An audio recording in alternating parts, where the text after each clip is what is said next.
वृषभ राशि वाले बंधु, आप सभी का स्वागत है, अभिनंदन करते हैं शिवप्रिया भिंड यूट्यूब चैनल में। तो वृषभ राशि वालों, सावधान रहिए। राहु का राशि परिवर्तन हो चुका है। अब ऐसे में राहु आपको शुभ या अशुभ कैसे भी फल दे सकता है, यह तो समय ही बताएगा। समय समय पर हम आपको संकेत देते ही जाएंगे, मार्गदर्शन करते ही जाएंगे। लेकिन यह एक चीज इतनी शक्तिशाली है जिसे यदि आपने अपने पास रख लिया कुछ समय के लिए ही, तो राहु के साक्षात सकारात्मक परिणाम आप स्वयं अपने जीवन में महसूस करेंगे। बेहद ही गुप्त, बेहद ही शक्तिशाली और राहु को अत्यंत प्रिय है यह एक चीज। याद रखना कि राहु एक मायावी ग्रह है और इस ग्रह से बच पाना लगभग नामुमकिन है। यदि राहु आपके पीछे पड़ गया, इस राशि परिवर्तन का नकारात्मक प्रभाव आपके ऊपर पड़ा, तो अब ऐसे में आपको राहु को पॉजिटिव करना बेहद आवश्यक है। कुछ ऐसा चाहिए आपको जो आपका एक रक्षा कवच बनाए, राहु के अनुकूल प्रभावों को आपकी ओर आकर्षित करे और नकारात्मक प्रभाव राहु के या अन्य किसी ग्रह के आपकी ओर आ रहे हो उन्हें दूर भगाए। तो बस आज के इस कार्यक्रम में हम आपको इसी एक महाशक्तिशाली चीज के विषय में बताएंगे जो बहुत ही सस्ती है, बिल्कुल फ्री है, ना के बराबर है। लेकिन इसमें थोड़ा सा आपका ही प्रयास लगेगा और कुछ नियम और कुछ विशेष विधि विधान रहेंगे, जिसके आधार पर जब आप इस एक चीज को बनाकर तैयार कर लेंगे और इसे एक विशेष नियम के अनुसार अपने पास रखना शुरू कर देंगे, तो इसका साक्षात प्रमाण यानी कि बहुत ही अधिक पॉजिटिव ऊर्जा राहु की आपको तुरंत उसी दिन से महसूस होनी शुरू हो जाएगी जिस दिन से आप इस एक चीज को अपने पास रखना शुरू करेंगे। जी हाँ बंधुओं, कहने का मतलब यह हुआ कि राहु आपको खुद माला माल बनाएगा, खुद करोड़पति बनाएगा, आपके शत्रुओं का नाश करेगा और आपके आसपास जितनी भी नकारात्मकता है, किसी भी प्रकार की परेशानी हो, उन्हें खुद आगे बढ़कर दूर करेगा। याद रखना कि ज्योतिष की यह कहावत यूं ही नहीं है कि जिसको राहु तारे उसे फिर कोई ना मारे। तो बस आपके लिए यह कहावत चरितार्थ होने वाली है, इसके लिए आपको इस कार्यक्रम को अंत तक देखना है, वरना सब कुछ व्यर्थ है। और हम कह सकते हैं कि यदि आपने इस कार्यक्रम को बीच में ही छोड़ दिया और इस श्रेष्ठतम महान ज्ञान को नहीं लिया और इसे अपने जीवन में नहीं उतारा, तो निश्चित तौर पर राहु का आपके ऊपर भयंकर दुष्प्रभाव पड़ना शुरू हो चुका है। तभी तो आपने इतना ज्ञानवर्धक और जीवन को बदल देने वाला ज्ञान लेने से ही अस्वीकार कर दिया। अब अस्वीकरण का यह भाव ही दिखा देता है कि राहु आपके लिए शुभ है या अशुभ है। तो बंधुओं, ऐसा भूल कर भी नहीं करना है। ऐसे कार्यक्रम रोज रोज नहीं मिलते हैं। बहुत ही मेहनत से, बहुत ही सृजन के साथ हम इस तरह के कार्यक्रम आपके लिए बनाते हैं। साथ ही महामाई से भी निवेदन करते हैं और उनकी अनुभूतियां लेकर आते हैं जो आपके लिए श्रेष्ठ मार्गदर्शन का कार्य करती हैं। इस कार्यक्रम में हम सबसे पहले आपको बताएंगे 7 बड़ी भविष्यवाणियां जो अगले 3 से 5 दिनों में आपके जीवन में घटित होने वाली हैं। कुछ पॉजिटिव रहेंगी, कुछ नेगेटिव रहेंगी और उम्मीद हमने यह की है कि जिस हिसाब से हमने ज्योतिषी आकलन किया है, महामाई से निवेदन किया है और उनकी अनुभूतियां हमने स्वयं अनुभव की हैं, उसके आधार पर कम से कम 80% तो आपके जीवन पर फिट होंगी ये भविष्यवाणियां।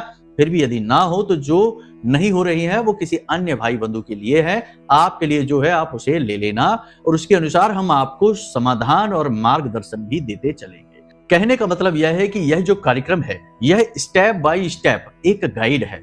बस इसे आपको अपने जीवन में स्वीकार कर लेना है और जैसा बता रहे हैं बिल्कुल वैसे ही अपने कदमों को बढ़ाना है और फिर देखिए कि कैसे सफलता आपके कदम चूमती है और तकलीफें आपके जीवन से चुन चुन कर बाहर निकल जाती हैं।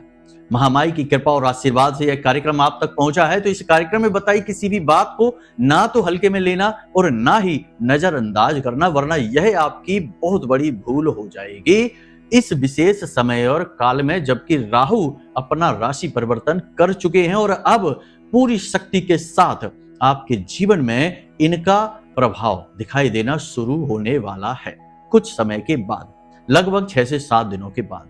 इतने में यदि आप ये काम कर लेंगे जो हम आपको बताने जा रहे हैं, तो आपका उद्धार निश्चित है। तो उम्मीद करते हैं कि आप हमारी सारी बातें समझ चुके हैं। अब कार्यक्रम में अंत तक अवश्य ठहरेंगे। तो चलिए महामाई को याद करते हुए, जयकारा लगाते हुए कमेंट बॉक्स में लिख डालिए, जय मां भद्रकाली कृपा करो। महामाई आपके ऊपर निश्चित कृपा करेंगी और उन्होंने कृपा कर ही दी है, तभी यह कार्यक्रम आप तक पहुंचा है। साथ ही साथ लिख डालना कि मैं भी माई के परिवार का हिस्सा हूं। ऐसा करने से हमें बहुत अच्छा लगेगा और हमारी मेहनत सफल होती हमें दिखाई देगी। तो चलिए बंधुओं, अपने मूल विषय को शुरू करते हैं। प्यारे मित्रों, हमारे अत्यंत प्रिय और परम पूज्य अमिताचार्य जी के पास मां बगलामुखी और मां भद्रकाली की साधनाओं का वर्षों का अनुभव है और माता रानी की इनके ऊपर पूर्ण कृपा और सिद्धि है। आचार्य जी ने अपने सटीक कुंडली विश्लेषण और श्रेष्ठतम उपायों के माध्यम से हजारों लोगों के जीवन को खुशियों से भरा है। आचार्य जी का कुंडली विश्लेषण और उपाय करवाने का तरीका इतना अद्भुत है कि जीवन के हर एक दुख और कष्ट का कारण जड़ से ही समाप्त हो जाता है। फिर समस्या चाहे जैसी भी हो, कर्जा बहुत बढ़ गया हो, व्यापार चल नहीं रहा हो, बीमारियों में आप बर्बाद हो चुके हो, रिश्तों में प्रेम समाप्त हो चुका हो, या फिर नौकरी ही ना मिल रही हो, विवाह में देरी होती हो, कैसी भी समस्या हो, इन समस्याओं का कारण क्या है, कौन सी महादशा परेशान कर रही है, कौन सा दोष लगा हुआ है, सब कुछ आचार्य जी इतना सटीक बताते हैं कि वर्षों वर्ष के दुख कुछ ही दिनों में समाप्त हो जाते हैं। अगर आपके जीवन में भी कोई ऐसी संकट की घड़ी है तो यही सही समय है जब आप पूज्य आचार्य जी के हाथों से अपनी कुंडली का विश्लेषण करवाएं और वर्षों से चल रहे दुखों और संकटों के इस चक्र से बाहर निकल जाए। प्यारे मित्रों, अभी वीडियो में दिए गए नंबरों पर फोन करिए और अपनी कुंडली का श्रेष्ठतम आकलन करवा डालिए। जिंदगी बदलने का ये सबसे बड़ा मौका हाथ से मत जाने दीजिएगा। जय माई की, महामाई आपका कल्याण करे। सबसे पहले बात करेंगे 7 बड़ी भविष्यवाणियां जो आपके आने वाले 3 से 5 या 6 दिन के अंतर्गत घटित होने वाली हैं। सबसे पहली भविष्यवाणी रहेगी कि आपको किसी प्रकार की यात्रा पर जाना पड़ सकता है। बहुत अधिक चांस इस बात के हैं कि आपको यह व्यापारिक यात्रा रहेगी, यानी आपके कामकाज से जुड़ी हुई यात्रा हो सकती है। छोटी या बड़ी किसी भी प्रकार की यात्रा होगी। इस यात्रा में आपको कुछ विशेष लाभ भी प्राप्त हो सकते हैं, लेकिन यह यात्रा बहुत थकाऊ होगी और आप इस यात्रा में बीमार भी हो सकते हैं। तो थोड़ा स्वास्थ्य के लिए सतर्क रहें, सावधानी रखें और यात्रा में आप अपने काम और अपनी सेहत दोनों का एक सही संतुलन बनाकर चलें तो यह फलदायी रहेगी। दूसरी भविष्यवाणी यह रहेगी बंधुओं कि अगले 3 से 5 दिनों में आपके कार्यस्थल पर काम का दबाव बढ़ जाएगा और आपको नई जिम्मेदारियां प्राप्त होंगी।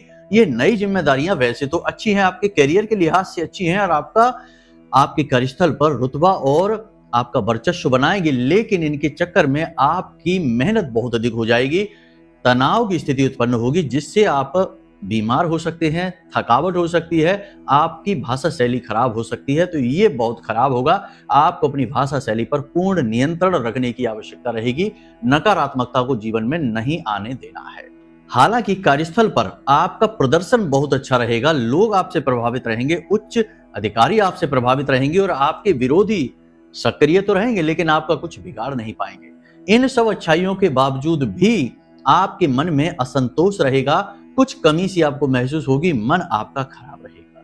अगली भविष्यवाणी यह रहेगी कि यह आपके मन को प्रभावित करेगा। राहु का जो राशि परिवर्तन है, कहीं ना कहीं आपके मन में किसी प्रकार का कंफ्यूजन, किसी प्रकार का अंधकार, किसी प्रकार की नकारात्मकता, कुछ कमी सी आपको महसूस होगी और कहीं ना कहीं मन में कुंठा का भाव आपके रहेगा।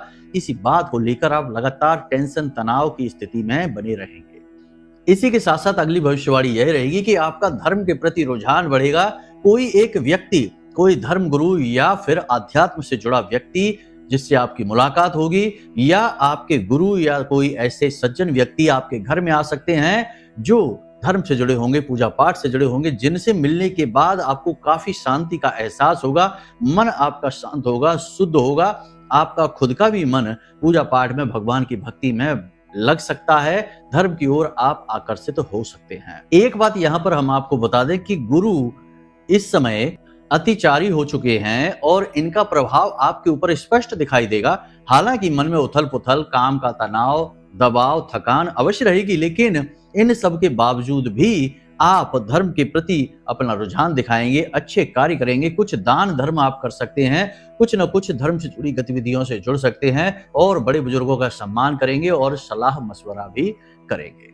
इसी के साथ साथ अगली भविष्यवाणी यह रहेगी कि पैतृक संपत्ति या फिर बिजनेस में जो पार्टनरशिप है उसे लेकर थोड़ा सा तनाव बन सकता है, बंटवारे की स्थिति भी उत्पन्न हो सकती है, या फिर किसी प्रकार की ऐसी कोई बात आपको पता चलेगी जो आपको अच्छी नहीं लगेगी, यानी कि आपके बिजनेस पार्टनर के साथ थोड़ा बहुत तनातनी हो सकती है, नकारात्मकता हो सकती है, परिवार में हिस्से को बंटवारे को लेकर बातें चल सकती हैं।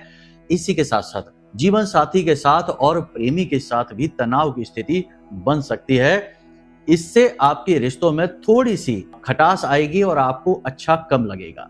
एक बात यहाँ पर हम आपको बता दें कि आपके घर के किसी बड़े बुजुर्ग की सेहत से आप परेशान रहेंगे, उनकी सेहत को लेकर आप थोड़े से चिंतित नजर आएंगे और हो सकता है कि उनकी सेहत को लेकर आपको कुछ खर्चा भी करना पड़े, इलाज वगैरह में पैसा भी आपका खर्च हो सकता है। मानसिक चिंता कहीं ना कहीं उनको लेकर आपको बनी ही रहेगी। यहाँ पर हम आपको एक बात बता दें कि लापरवाही आपको बिल्कुल भी नहीं दिखानी है। कहीं से फिसलने, गिरने या चोट लगने का भी योग कुछ हद तक बन रहा है। साथ ही आपके हाथों से कुछ चीज फिसलने, गिरने, टूटने का भी, खास तौर से इलेक्ट्रॉनिक सामान का खराब होने का योग बन रहा है। कोई व्यक्ति आपसे किसी प्रकार की मदद मांग सकता है, पैसे की उधारी मांग सकता है। आपको ऐसे में पैसे की मदद किसी की भी नहीं करनी है, कैश आपको किसी को नहीं देना है, उधारी वगैरह बिल्कुल नहीं देनी है, वरना आपका पैसा अटकेगा। और सबसे बड़ी बात कि आपको जितना हो सके उतना योग, प्राणायाम और अध्यात्म की ओर अपनी रुचि को बढ़ाना होगा, नकारात्मक चीजों से दूर रहना होगा। इस समय आपको इसी की आवश्यकता है। देखिए, जिस समय जिस चीज की अधिक आवश्यकता होती है उस पर ज्यादा फोकस करना पड़ता है। आपके जीवन में अभी उथल पुथल शांत नहीं हुई है, नकारात्मकता कम नहीं हुई है, तो ऐसे में आपको ध्यान करना, ईश्वर का नाम लेना, भगवान की भक्ति करना, भगवान के भजन सुनना, पूजा पाठ करना बहुत अधिक शांति देगा और इसी की आपको आवश्यकता है। हो सके तो भोलेनाथ के मंदिर चले जाएं और शिवलिंग पर कच्चा दूध चढ़ा दें और थोड़े से चावल चढ़ा दें और वहीं बैठकर पंचाक्षरी मंत्र का एकाध माला जाप कर लें, या यूं ही जाप कर लें बिना माला के ही 10-15 मिनट के लिए जाप कर लें। इससे आपको बहुत असीम शांति का एहसास होगा। देखिए, यह उथल पुथल का समय है, ग्रहों के अनुसार नकारात्मकता का समय है, तो ऐसे में आपको सावधान तो रहना ही होगा और अपना विशेष ख्याल रखना होगा, वरना सेहत से तो आप परेशान होंगे ही, आपको अपनी जेब से भी परेशान होना पड़ेगा। यानी कोई ना कोई आपको परेशान करेगा, चूना लगा देगा, पैसे आपके ले जाएगा, और या फिर आपका कोई कीमती सामान चोरी हो सकता है, गिर सकता है, खो सकता है। तो आपको हर तरफ से सतर्क रहने का यह समय है, धर्म से जुड़ने का यह समय है और अपने आप को समझने का समय है कि आपका मन क्या कहता है, आपके अंदर क्या चल रहा है, इसी समझने का समय है। दुनियादारी को इस समय छोड़ दीजिए, अपने ऊपर ध्यान दीजिए और अपने काम से काम रखिए और अपने ऊपर एकाग्रता रखिए।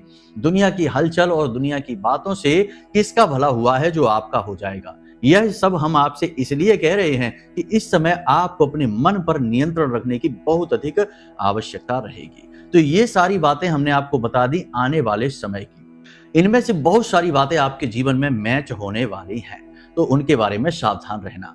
सबसे अच्छी चीज यह रहेगी कि आप जब इस कार्यक्रम को देख रहे हैं उसी दिन या उसके अगले दिन एक घड़ी, यानी कि काले रंग की घड़ी आप खरीदें, नीले रंग की भी खरीद सकते हैं, दीवार पर लगाने वाली घड़ी की बात हम कर रहे हैं। इस घड़ी को खरीदें और जाकर मंदिर में दान अवश्य कर दें। यह बहुत ही जरूरी है आपके लिए। ऐसे में राहु नकारात्मक जो अगर होगा भी तो सकारात्मक हो जाएगा। पहला काम तो आप यही कर लें। उसके बाद आपको बताते हैं हम इस एक चीज के बारे में। देखिए, कोई भी यंत्र जो होता है वह किसी भी विशेष दिव्य शक्ति का सूचक होता है, उस दिव्य शक्ति का केंद्र होता है और केंद्र में सबसे अधिक ऊर्जा होती है। अब वह ऊर्जा पॉजिटिव है या नेगेटिव है, यह तो आपके अपने आचरण और भाव पर निर्भर करता है। तो इसीलिए हमारे ऋषि मुनियों ने, संत महात्माओं ने अपने आध्यात्मिक अनुभवों के आधार पर हर दैवी शक्ति के कुछ विशेष यंत्र बनाए हैं। जैसे आपने कुछ सुने ही होंगे, जैसे कुबेर यंत्र होता है, माता लक्ष्मी का श्री यंत्र होता है। लोग इनके बारे में जानते हैं और इन्हें पूजते भी हैं। इसी प्रकार हम आज आपको बताने जा रहे हैं राहु के विशेष यंत्र के विषय में। बड़ा ही सरल है यह यंत्र, लेकिन इसका प्रयोग करना कैसे है इसे जानना बहुत आवश्यक है और फिर इससे लाभ बहुत अधिक मिलते हैं। उन लाभों को प्राप्त करने के लिए विधि विधान को अच्छी तरह से समझ लेना। कुछ चीजों का आप ध्यान रखिए। राहु काले और नीले रंग का सूचक है, इसलिए राहु का यंत्र बनाने के लिए इसी प्रकार की स्याही या कलम की आवश्यकता रहेगी। कैसे बनाएंगे इस यंत्र को, तो आपको 3-4 चीजें चाहिए। पहला तो आपको भोजपत्र चाहिए। भोजपत्र का एक कागज आता है, वह चाहिए। उसके बाद आपको अष्टगंध की स्याही चाहिए और अनार की कलम चाहिए। उसके बाद आपको थोड़ी सी कालिख, कोयला चाहिए। जिस स्याही का आप प्रयोग करेंगे उसी स्याही में उस कोयले को भी आपको घोल लेना है। लकड़ी का कोयला हो सकता है या किसी भी प्रकार की कालिख हो सकती है, वह आपको उस स्याही में घोल लेनी है। अब आपको इस यंत्र को कैसे बनाना है जरा ध्यान से समझिए। तो इस यंत्र को बनाने के लिए आपको भोजपत्र पर एक चौकोर बॉक्स जैसा बना लेना है और इस बॉक्स को 9 खंड में बांट लेना है लाइन खींचकर। तो आपको यह चित्र आपके मोबाइल की स्क्रीन पर भी दिखाई दे रहा होगा। इसी चित्र के अनुसार इसे खंड में बांट लेंगे। हर एक खंड में एक विशेष अंक है जो राहु की ऊर्जा को केंद्रित करता है। तो इसी प्रकार इन अंकों को भी आप लिख लें, जैसे कि वे आपको वीडियो में दिखाए गए चित्र में दिखाई दे रहे हैं। जैसे कि ध्यान से समझिए, ऊपर आपको लिखना है 13, फिर 8, फिर 15, उसके नीचे 14, 12 और 10 और उसके नीचे 9, 16 और 11 है। ये अंक जो है वो राहु की ऊर्जा को केंद्रित कर रहे हैं। उसके ऊपर यानी यंत्र के ऊपर राहु का बीज मंत्र आपको लिख देना है, यानी ओम रांग राहवे नमः। और उस यंत्र के नीचे भी आपको यही मंत्र लिख देना है, ओम रांग राहवे नमः। इस प्रकार आपका यह यंत्र निर्मित होता है। अब इस यंत्र को आपको किस प्रकार प्रयोग करना है, अभिमंत्रित करना है, इसे भी ध्यान से समझ लीजिए। तो इसके लिए आपको सुबह सुबह सोमवार के दिन भोलेनाथ के मंदिर जाना होगा। भोलेनाथ के मंदिर में ही राहु यंत्र पूरी तरह से एक्टिवेट होगा, यानी जागृत होगा। शिवलिंग के पास, यानी कि भगवान शिव से राहु का बहुत ही गहरा नाता होता है। कहानी बहुत लंबी है, किसी अन्य कार्यक्रम में आपको सुनाएंगे कि किस प्रकार राहु सीधे सीधे शिव से यानी भोलेनाथ से जुड़ा हुआ है। फिलहाल आपको हम विधि बताते हैं। तो आपको सुबह सुबह भोलेनाथ के पास जाना है, यानी कि शिव मंदिर में जाना है। और जैसे आप विशेष विधि विधान के साथ भोलेनाथ की पूजा पाठ करते हैं, उसी प्रकार से उनकी पूजा करिए, यानी कि जल अभिषेक वगैरह, बेलपत्र वगैरह आप करिए।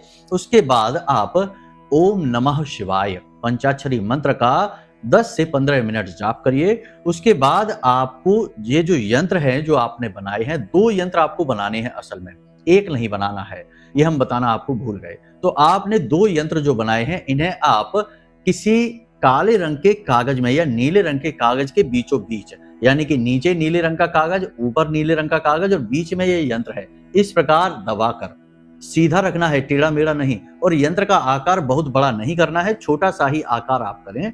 तो बीच में इसे रखना है। ऐसे दोनों यंत्रों को आप रखकर लेकर जाएं किसी प्लेट में। प्लेट स्टील की होनी चाहिए, ये ध्यान रखना आप, क्योंकि यह शनि का सूचक होगा। तो आप प्लेट में इन यंत्रों को लेकर जाएं, एक के ऊपर एक भी रख सकते हैं।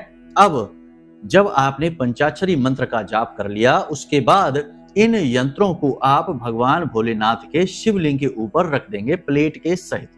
और भोलेनाथ से प्रार्थना करेंगे कि हे प्रभु, राहु से जुड़ी जो भी समस्याएं हमारे जीवन में हो, इन समस्याओं को आप दूर करने में हमारी मदद करो और राहु के नकारात्मक प्रभाव हमसे दूर करो। इस प्रकार भोलेनाथ से आपको आज्ञा लेनी है, निवेदन करना है। अब इस क्रिया को आप वहीं छोड़ दीजिए, यानी कि इस प्लेट को लेकर आप सीधे अपने घर आ जाइए। अब अपने घर में आकर आपको एक चौकी सजानी है। उस चौकी पर आपको इस प्लेट को रखना है और इस प्लेट को रखने के बाद आपको गाय को घी का एक दीपक जलाना है।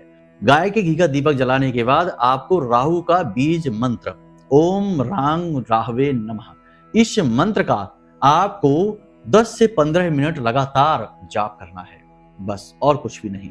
उसके बाद जब आपका जाप समाप्त हो जाए, मन ही मन जाप आप कर सकते हैं, तो फिर हाथ जोड़कर आपको राहु से निवेदन करना है कि हे राहु देव, हम आपका यह यंत्र बड़े भाव के साथ भोलेनाथ से आज्ञा लेकर अपने जीवन में लेकर आए हैं। आप हमारे ऊपर विशेष कृपा बनाना और हमें किसी भी प्रकार के कष्ट और तकलीफों से बचाना।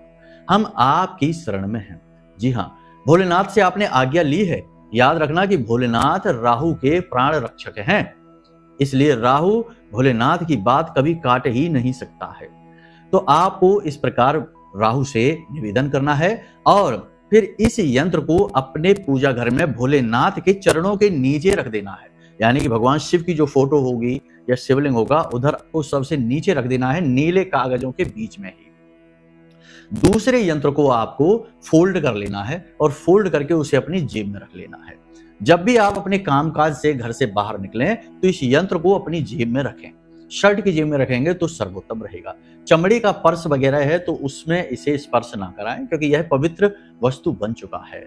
अपने पैंट की पीछे की जेब में या पैंट की जेब में ना रखें, पर्स में रखें, लेकिन पर्स कपड़े का होना चाहिए, या अपनी शर्ट की जेब में रखें, सर्वोत्तम है। इस यंत्र को रखकर आप घर से बाहर निकलिए। आपको कोई मंत्रोच्चारण नहीं करना, कुछ भी नहीं करना है, और आप देखेंगे कि कैसे आपके बिगड़े हुए काम भी बनते चले जा रहे हैं। जहां जहां आपकी बात बन नहीं पा रही थी, लाख प्रयासों के बाद भी आपको कामयाबी नहीं मिल पा रही थी, वहां अचानक से एक कामयाबी मिलनी शुरू हो जाएंगे। आपके शत्रु तो आपके सामने परास्त ही हो जाएंगे, घुटनों पर बैठ जाएंगे, आपका कोई तोड़ ही नहीं होगा। दिन दूनी रात चौगनी तरक्की आप करेंगे। यह यंत्र पूर्ण रूप से शास्त्रीय पद्धति से बना हुआ है, इसलिए इस यंत्र का बहुत अधिक महत्व है। जब आप अपने काम से वापस आए तो इस यंत्र को पुनः अपनी जेब से निकालकर थोड़ा शुद्ध होने के बाद अपने पूजा घर में भोलेनाथ के चरणों के पास रख दें। अगले दिन जब आप जाएं तो फिर से इसे उठाकर अपनी जेब में रख लें। बस इसी क्रिया को लगातार दोहराते रहें। जब आप इस यंत्र को जेब में रखे हुए हों तो उल्टे सीधे हाथों से इसे बार बार स्पर्श नहीं करना है, इसके बारे में किसी को नहीं बताना है, बेहद गुप्त रखना है इसे। और जब आप यह यंत्र आपकी जेब में हो, आपके पास हो, तो आपको शमशान घाट नहीं जाना है और किसी भी व्यक्ति से, ऐसे वैसे व्यक्ति से, नकारात्मक व्यक्ति से स्पर्श नहीं करना है, दूर रहना है आपको। और बस जुआ, शराब, सट्टेबाजी, मांसाहार आदि से दूर रहना है, साधारण जीवन जीना है और मेहनत करनी है। और भगवान से निवेदन करना है कि भगवान, आपने जो हमें मार्गदर्शन दिया है, जो हमने प्रयोग किया है, इस प्रयोग में हमें आप सफलता दिलाइए, हम आपकी शरण में। और देखिए फिर कैसे आपके काम बनने शुरू हो जाते हैं। इस प्रयोग को एक बार करके अवश्य देखना, फिर इसके जो भी लाभ हैं आपको वो हमें कमेंट करके अवश्य बताना। लाभ इसीलिए कह रहे हैं क्योंकि लाभ ही होंगे, हानि तो हम कह ही नहीं सकते, क्योंकि हानि इसकी कभी हुई ही नहीं आज तक। जिसको बताया, जिसको बनवाया, उसे केवल और केवल लाभ ही हुए। हाँ, ये हो सकता है कि लाभ थोड़े कम या फिर ज्यादा, ये आपके कर्म पर निर्भर करेगा, आपकी क्रिया शक्ति पर निर्भर करेगा। उम्मीद है आपने सारी बातें समझ ली हैं। अब आप इन बातों को अपने जीवन में उतारेंगे और खुशियां अपने जीवन में खुद खींच कर लेकर आएंगे। याद रखना कि आपके कर्म ही आपको सुखी बनाएंगे। हमारा काम तो केवल मार्गदर्शन देना है, मार्गदर्शन हम देते रहेंगे, आप बस चलते चलिए, सफलता आपका इंतजार कर रही है। उम्मीद करते हैं आपको सारी बातें समझ में आ गई हैं। फिर भी यदि कोई प्रश्न मन में उठे तो आपको हमने नंबर वीडियो में दे रखा है, इन नंबरों पर फोन करिए, प्रश्नों के जवाब लीजिए। कुंडली विश्लेषण कराना है तो कुंडली विश्लेषण करा लीजिए, सारी जानकारी हम आपको दे देंगे, उपाय दे देंगे, आपके जीवन में खुशियां आ जाएंगी। चलिए बंधु, आज के इस कार्यक्रम को यहीं विराम देते हैं। हमेशा हंसते रहिए, मुस्कुराते रहिए, सकारात्मक रहिए, महामाई पर अपनी आस्था और विश्वास बनाकर रखिए, क्योंकि आपका उद्धार तो वहीं से होना है। तो प्रेम से बोलिए जय माई की। हमारे प्रिय और परम पूज्य आचार्य जी ने अपनी साधनाओं के अनुभवों पर आधारित शक्तिशाली उपाय और क्रियाओं के माध्यम से हजारों लोगों के जीवन को पूरी तरह से बदला है। आचार्य जी के द्वारा बताया गया हर एक उपाय इतना सटीक और कारगर होता है कि जो भी इसे पूरे भाव के साथ कर लेता है, उसे साक्षात महामाई की कृपा और आशीर्वाद प्राप्त हो जाती है। इसलिए निसंकोच इन उपायों को पूरे भाव के साथ करिए, आपका कल्याण होगा। जय माई की।